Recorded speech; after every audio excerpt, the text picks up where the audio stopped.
Rocky Montana hits me up and was like, yo, can you come out for, who's that dude who had the OG Bobby Johnson song? When he like Key or Q or some shit like that? Yeah. Well, he's from Kansas City originally. All right. And he's like, yeah, I'm bringing him out here, you know, I just want you to come out here, you know, so we can network and shit, you know, I've been hearing all the good things about you, you know, so I went out there. Well, I'm up in the DJ booth, and I look down, and I see old boy, him and his crew, and I knew it was them, just because they had on their labels, all of them had on their, the labels called Habitual Hustlers.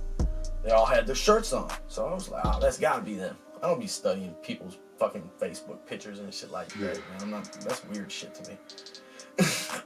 So I walk over there to him, and just there was like a couch. See how this is, man? I literally started talking to him, and I sat down right between him and his boy. They looking at like he got this look on his face, like, who the fuck are you? But me and his boy just talking away. And I could tell, like, over my shoulder that he's like, the fuck? Well, my man, the Popper, a veteran KC rapper out there named the Popper, he got a movement out there called I'm KC. Mm-hmm. He got a store in the Vine District and everything. Real dope. He's got a lot of good shit going on for him. He came over and was like, yo, let's go get a shot. I was like, all right, bet. I got up. I was like, all right, I'm gonna holler at y'all later. Well, when I got up and I walked away, I went to the bar. Well, they stopped and they asked the Poppers. I'm like, yo, who the fuck is that? And he was like, y'all don't know who that is? He's like, man, that's Midwest Mixtapes. That's Adam, Midwest Mixtape, Jesse James. Man, I turn around at the bar, here come they up walking there. I'm like, damn, bro. Like, you said you would just pop up on us. I was like, yeah. I said, I didn't even know y'all were gonna be here, to be honest. Right. I was like, Rocky invited me out. He's like, yeah. He goes, dude, we cool as fuck with him. I was like, yeah. Yeah, networking. Yeah, just, you know, boom, met the... All right, Hood Illustrated, man. We here in St. Louis, locked in with Richie Stacks. Tell us about your hood story, man. Tell us how you got in the game. Tell us some of those humble beginnings, those early grinds, them great accomplishments. Touch on it and let us know a little bit about Richie Stacks. Well, shoot, first of all, Richie Stacks is a brand. It's you know, it's a movement. It's like it's motivation. I started off, you know, we was making beats in a room with no air conditioning. You know what I'm saying? Straight up, I can't even make this up. We had the little Yamaha keyboards. I don't know if y'all familiar with the Yamaha keyboards with the like 4 drums on it. You couldn't even change the sound. You know what I'm saying? You get it at Kmart. That's how old it was. Kmart ain't even around. You know what I'm saying? Like, that's a store in St. Louis, you know. Like, I know everywhere, every region different, they got their stores. But Kmart was one of those stores you go get your keyboard from. And then we made that. We had a karaoke. We recorded from track to track, back and forth, from tape to tape. And then it was like, man, we was proud of that. It was so much air in the song when we was done. You can't even hear it. But we was proud of it. That's all we had. So that's where we started from, and just the process from that, and then we went to going to the studios. Here, the studios was limited at the time. So, matter of fact, this studio right here was owned by another engineer by the name of Eric Peterson. He's mixed songs like Birthday Sex by Jeremiah. He real good on the mixing. I know y'all can't see the wall, but that wall there was full of racks. So, you know, all that stuff is digital now. Right. So we went from recording on 8 DATs, you know, them little tape machines, and then we went to recording on using Pro Tools. And we had an album that we put out back in '99 called Show Me Love. Hard Knock Show Me Love. That's my other partner, Shotty. Shout out to him, you know what I'm saying? We've been doing our thing for a long time. And then I branched off later on. But before we did that, we had collabs with 8 Ball, Twister, you know what I'm saying, Juvenile. We got an album out called This Is Real as well. And it's on all platforms. You can look that up, download it, and check it out. Just a little throwback, but Then I got into the Richie Stacks movement. That's when I branched off and started doing my solo projects. And my boy Adam, Midwest Mixtapes, we've been pushing a lot of singles and a lot of mixtapes. And we've been going hard with it. So, you know what I'm saying? And then I've been tough on the production, just grinding it out, just putting it together. So we here now. And now I went from racks and keyboards to an iPad, you know what I'm saying? So, like, that's just where the technology is. Definitely.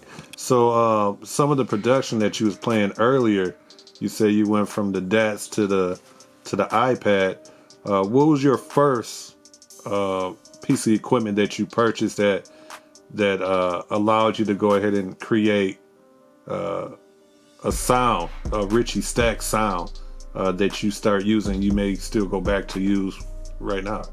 Right, like my first serious piece of equipment was the TS10 and Sonic, and that was that was the keyboard to have at that time. It was that and the ASR10. You know, the ASR10 was more of a sampler, but yeah, I still got that keyboard upstairs. I haven't loaded it up in a long time, but I'm thinking about doing it, you know, just to see what type of sequences I put together back then. And you know, you can always MIDI them and change the sound, so I might take some time out to do that, you know. Okay. Well, let me hear some of the let me hear the first beat you got out there right now. Let's see what it sounds like. All right. And tell us, when you play that beat, tell us the motivation behind that beat, or do you just start cooking up? Most of the time, I just start cooking up. And once I hit that niche, that feel, I know where it's at. I lock into that feel and feed that. Like this beat here is more so like it's just gonna turn up. Like you can just say whatever on this beat.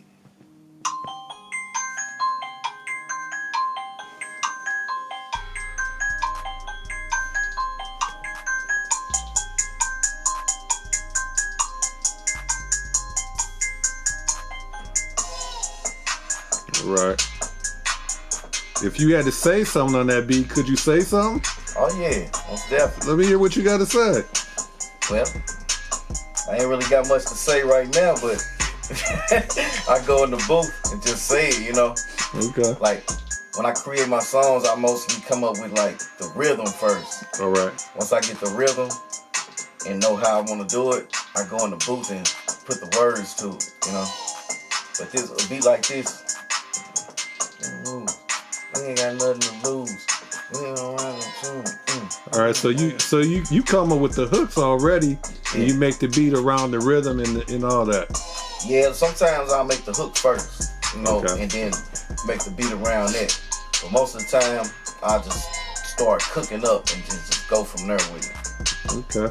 Shit, tell us, we can keep that playing in the background a little bit, Laura, but tell us about your impact on the St. Louis scene and how you feel like you, what lane that you have paved for yourself here in the Midwest in St. Louis.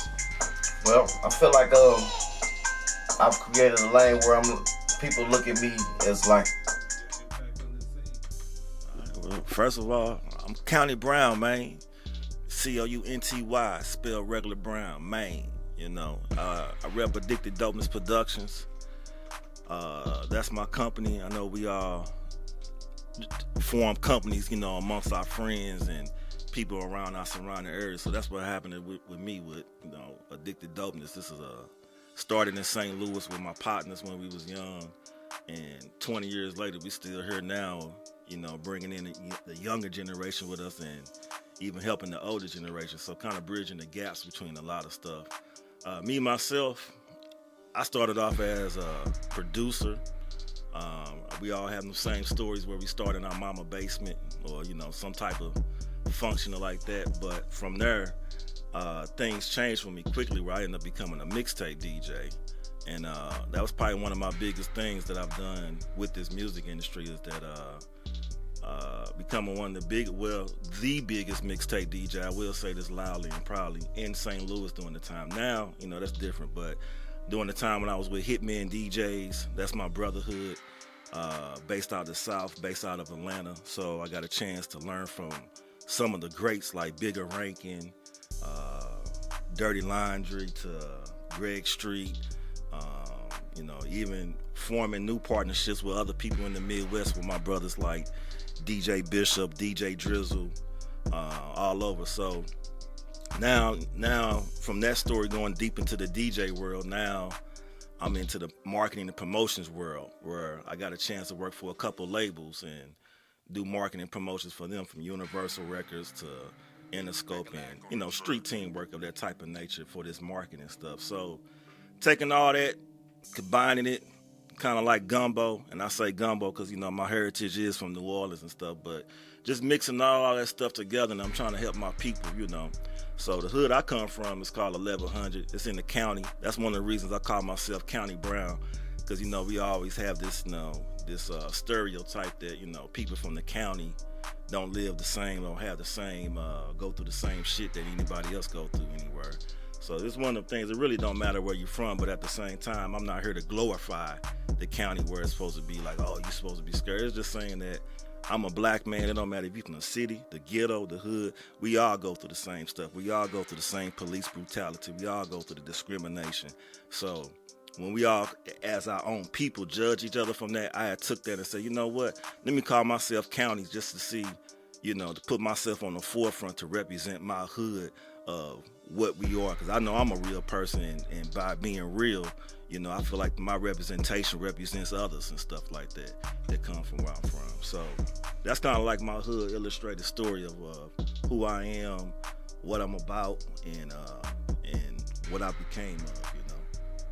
Definitely. So the scene, I mean, you're a big impact on the scene around here. Can you tell us what's some of the progression that's happened on the scene from when you started up until now? Positive progression, or even if it's anything negative, can you tell us about the growth or what's changed throughout the St. Louis scene? The St. Louis scene, I could actually say is growing in a way that I like, which is artists are doing for themselves. It used to be to the point that it was almost what they call gatekeepers. You know, you got to go through people to get certain things done. But this new generation, with the help of the internet, I love seeing the independence of them, because I started being independent at 12. I was one of the fortunate back in 1999 when they had the Skinny Pimp albums in the stores.